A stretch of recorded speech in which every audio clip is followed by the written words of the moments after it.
그렇게 해인사에서 이제 79년을 그렇게 지내고는 굉장히 방황을 많이 합니다. 뚜렷하게 공부에 대한 어떤 그런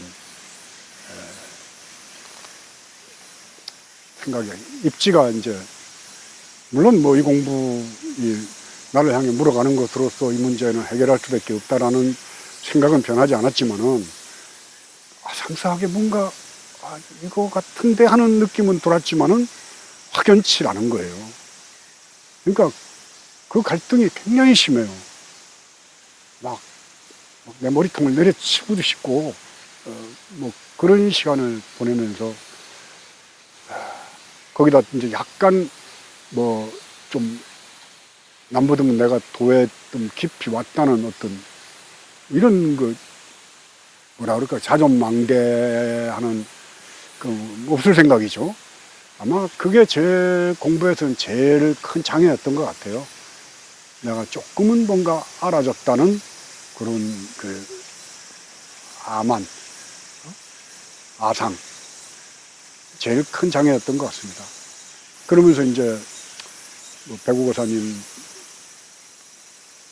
집에도 갔다, 또 해인사로, 봉암사로, 뭐 송강사로 이렇게 걸망을 지고, 오직 나는 뭘까라는 걸 물음 하나 묻는다는 대명제를, 뭐 속으로는 가진 번뇌심과 가진 갈등이 있었지만 겉으로는 수자, 나는 도를 닦는 수행자야 하는 그런 타이틀만 갖고 부글부글 끓는 마음을 끌고 그러고 돌아다니는 거죠. 그러다가 제가 80년 그 5.18 광주를 여배구 거사님 집에서 맞이하게 됩니다. 뭐 정확한 정보가 없잖아요. 신문에 나는 거.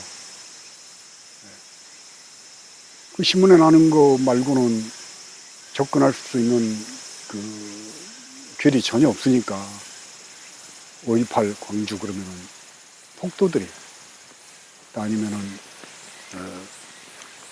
간첩까지는 아니지만은 불순분자들이 민중을 선동해서 폭동을 일으킨 사건, 그거 이상도 아니고 그 이하도 아닌 상태로. 그리고 또 한 가지는, 출가라는 것은 세속을 다 버리고 출가를 했기 때문에 오직 부처님 말씀에 의지해서 수행 정진만 해야지, 세간사에 관여하는 것은 출가의 본분사가 아니다. 이게 귀에 못이 박히도록 들었고, 또 저도 역시 뭐 세상을 버리고 산으로 들어온 사람이 속진 세속사에 무슨 뭐 미련이 있을 수도 없거니와 관심이 무슨 있는 것은 옳지 않다라는 그런 고정된 관념 틀 속에 딱 머릿속에 들어앉아 있으니까, 광주 그러면은 그냥 폭도들의 난동으로 뉴스의 본대로 그냥 알고만 있고, 전두환은 정말 상김이 권력 다툼을 하는 그런 어지러운 세상을 평정한 위대한 장군, 뭐 이렇게 알고 있는 거예요. 그건 조선일보에 다 그렇게 났더라고요. 예. 골키퍼, 축구 선수도 잘했고 운동도 잘했던 아주 지도력이 있고 통솔력이 뛰어난 정말 육군사관학교 출신의 위대한 민족의 영도자, 조선일보에서 봤어요, 저는. 그러니까 전혀 모르는 상태로 광주를 받아들이고는 그렇게 또 세월을 뭐 선방에서 보내다가 83년인가요? 해인사를 가서 살면서 84년인가, 그 횟수는 조금 좀 뭐 차고 기억이 안 나는데, 그 당시에 해인사 강원에 있던, 지금 행사 주지하는 그 현흥당이죠. 그 학감인가 할 텐데 어떤 인연이 돼서 광주항쟁 비디오를 몰래 행사에 들여와서 그걸 보게 됐습니다.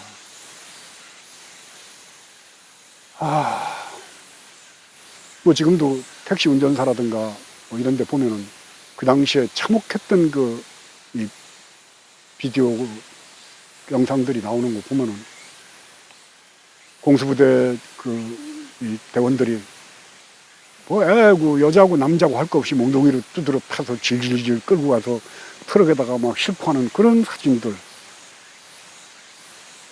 그러면서 그래 그럼 폭도라도 그렇지 군인이 저렇게 가서 사람들을 두드려 팰 수가 있나 하면서 이제 광주항쟁에 대한 내막들을 조금씩 알게 됐죠.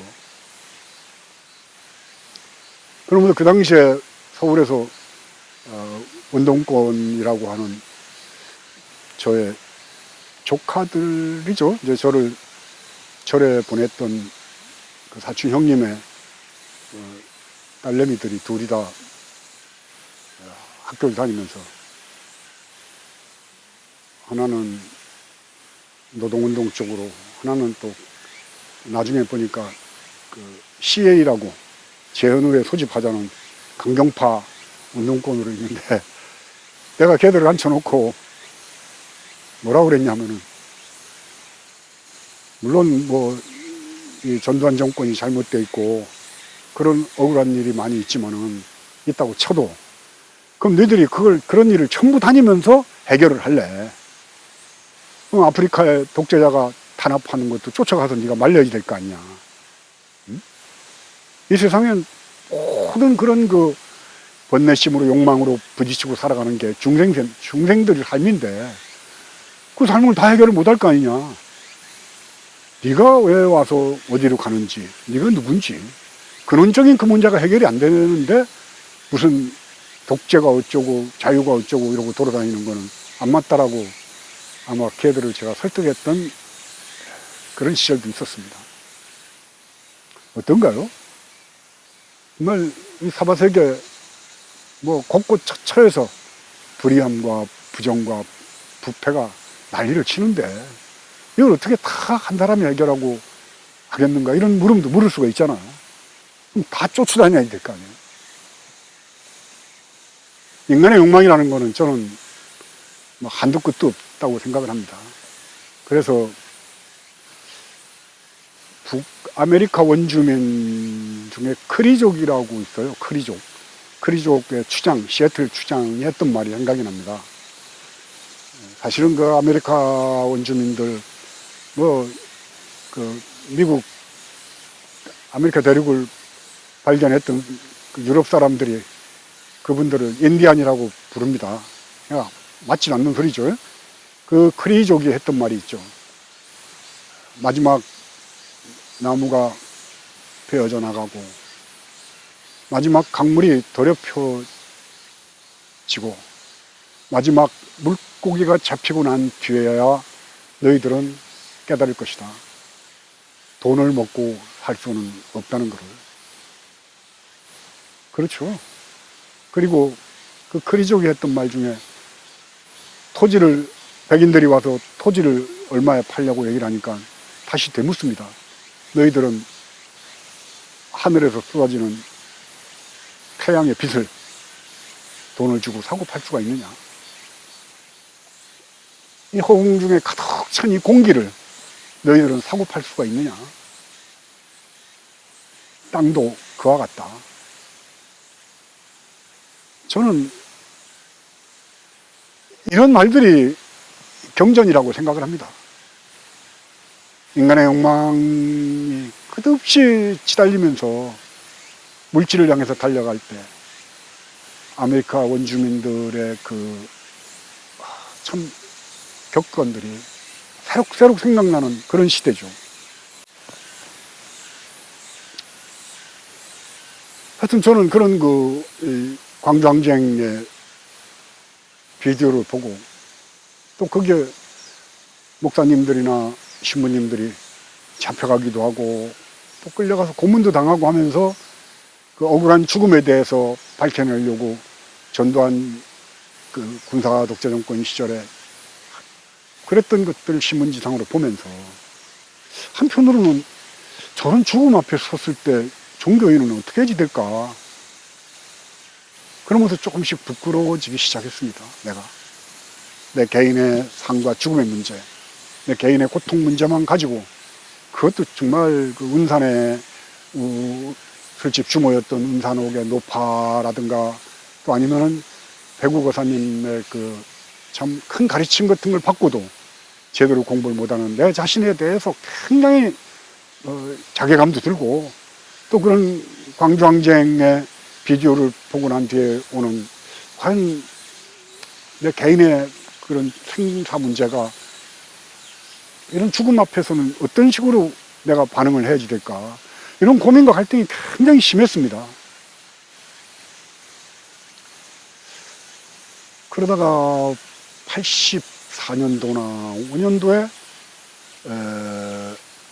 광주항쟁으로 수배가 돼서 떠돌아다니던 뭐 실명을 얘기해도 본인이 뭐 몇 군데서 얘기를 했으니까 권오국이라고 대구에서 하늘북이라는 서점도 했던 대구 민통련에 아마 뭐 사무국장이든가를 맡은 걸로 제가 알고 있었어요.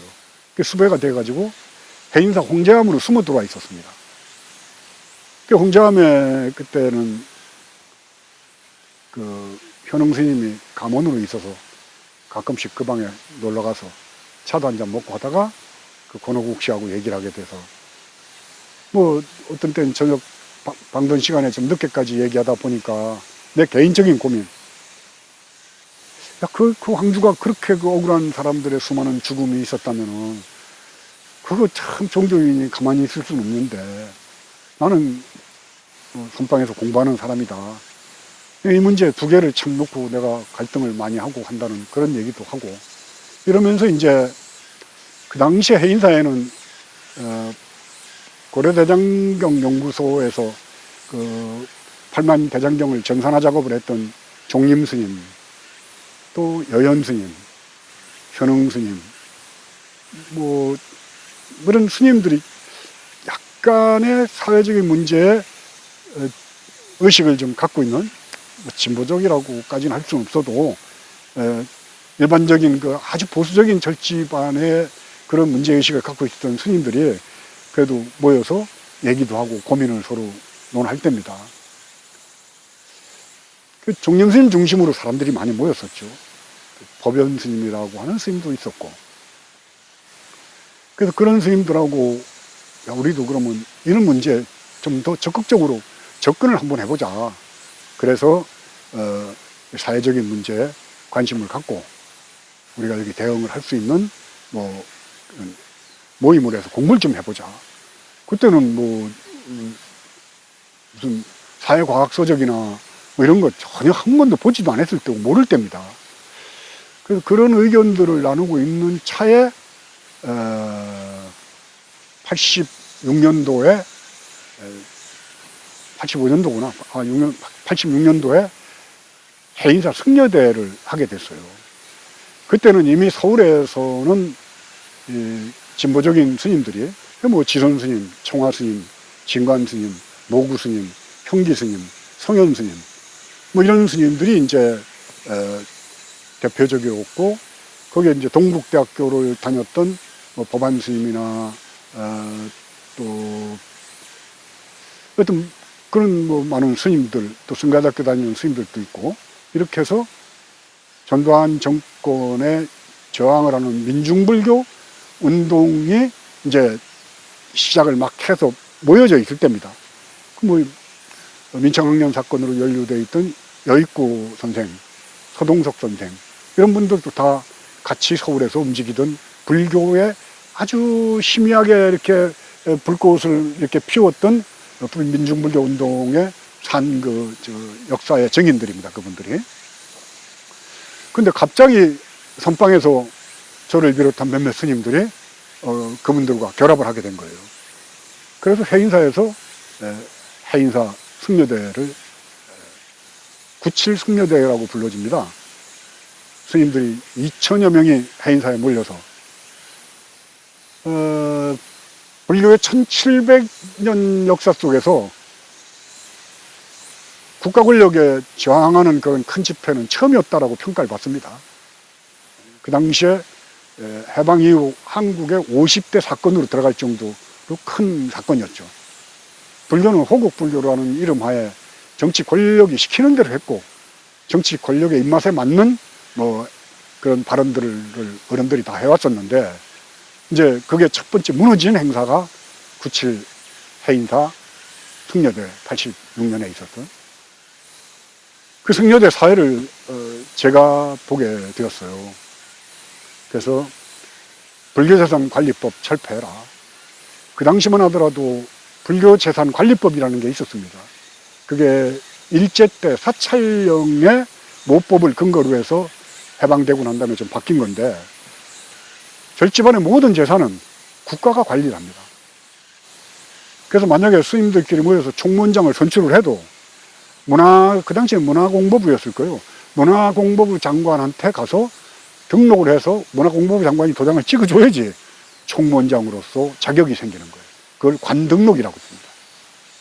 법주사 주지. 그다음부터 이 밑에 있는 신력사 주지도 주지 임명을 받으면은 제천시의 문화공보 관련 담당 그 군수한테 도장을 받든가 시장한테 도장을 받아야 되는 거예요. 그러니까 정치 권력의 예속이 안 될 수가 없는 거죠. 스님들이 아무리 선출을 해서 원장을 뽑아놨어도 관등록이 안 되면은 법적 효력이 없어지는 겁니다. 그래서 첫 번째가 그 악법인 불교재산관리법을 철폐하라. 그리고 그 당시에 그 문기동인가요? 경찰 그 성고문 사건, 그 부천서 성고문 사건 해명해라.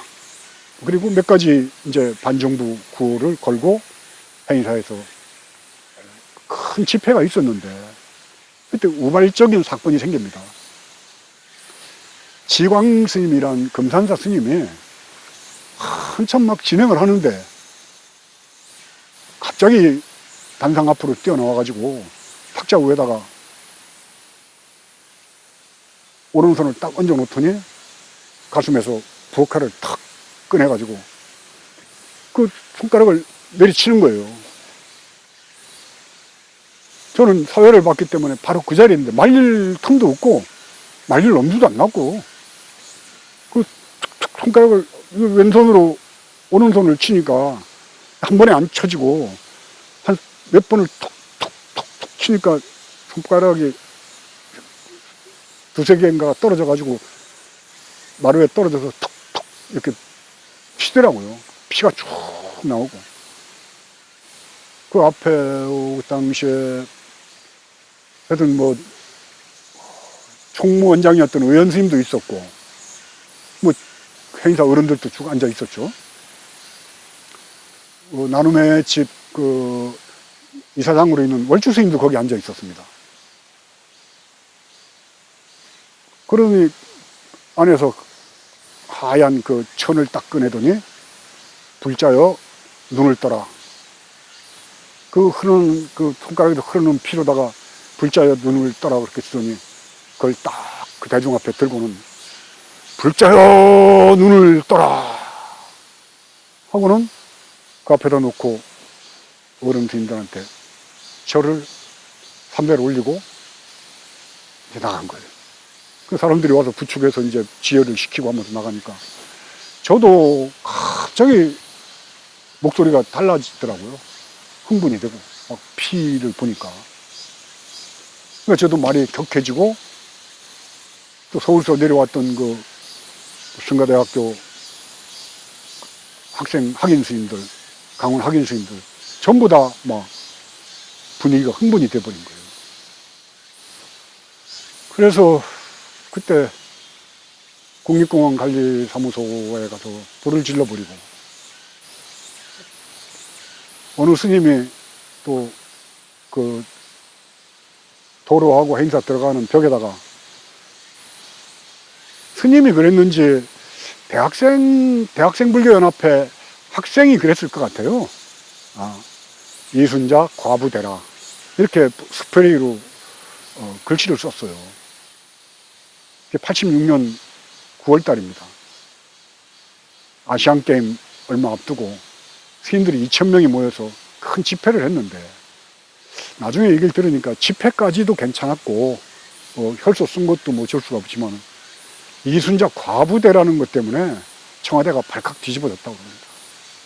그건 전두환 보고 죽으라 소리잖아요. 그래서 서울로 올라오던 승가자학교 학생들이 안암동 로타리에서 제가 알기로는 아마 19명이 경찰들과 부딪히면서 올라오는 그 버스 옆에다가 프랭카드를 이제 붙였는데 그게 반정부 구호였던가 봐요. 그러니까 이제 경찰들이 막고 하는 과정에 트러블이 나고 그래서 체류탄 쏘면서 그때는 중앙승가대학이 개운사에 있었습니다. 개운사까지 경찰들이 체류탄 쏘면서 들어와서 스님들을 19명을 연행해서 19명을 구속을 시켰어요.